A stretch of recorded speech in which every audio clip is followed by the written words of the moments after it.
I just want to read one particular verse in the book of Psalm, chapter 46, and verse 1.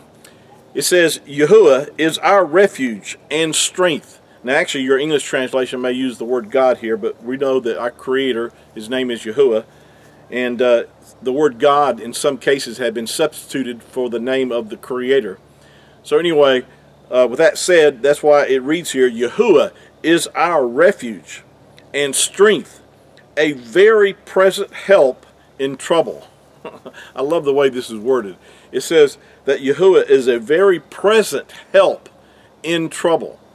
You know, if it's worded this way, so you know that when it says present help in trouble, doesn't matter. We all go through trials and tribulations. You know, Yahushua himself said, in the world you'll have tribulation. You know, but the rest of that verse says, but be of good cheer, I have overcome the world. Now, he overcame the world not for himself, but for us.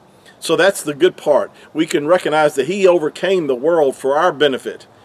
And there's certain great and precious promises that Yahuwah has made available to his children, to those that belong to him, that are covenanted together by the blood of the Messiah, Yahushua HaMashiach, that he's made certain promises to, that if we would call unto him, he would answer us and show us great and mighty things.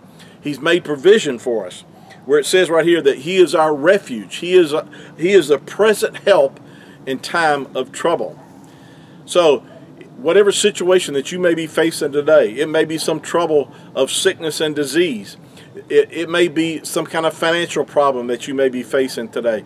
It may be some kind of marital problems. It may be whatever it may be. Yahuwah is a present help in time of trouble. And if you know of his willingness to help those who call upon him, because the scripture declares that, as we just read here, that he's a present help in time of trouble, that he's revealing his willingness to help you and I. And that's where faith comes. Faith comes by hearing, and hearing by the word of Yahuwah. And when you understand of his willingness to help you and I, then you can come boldly to the throne of favor and find his favor to help you in time of need. So I want to encourage you this evening. If you're going through a trial or tribulation, you might be discouraged. You know, the scripture says we have not because we ask not. So ask the Father. There might be certain things that you're facing, and you just call out to him and say, Father, I trust you to help me in this situation. I ask you to help me. And the scripture says he's a present help in time of need. Shalom.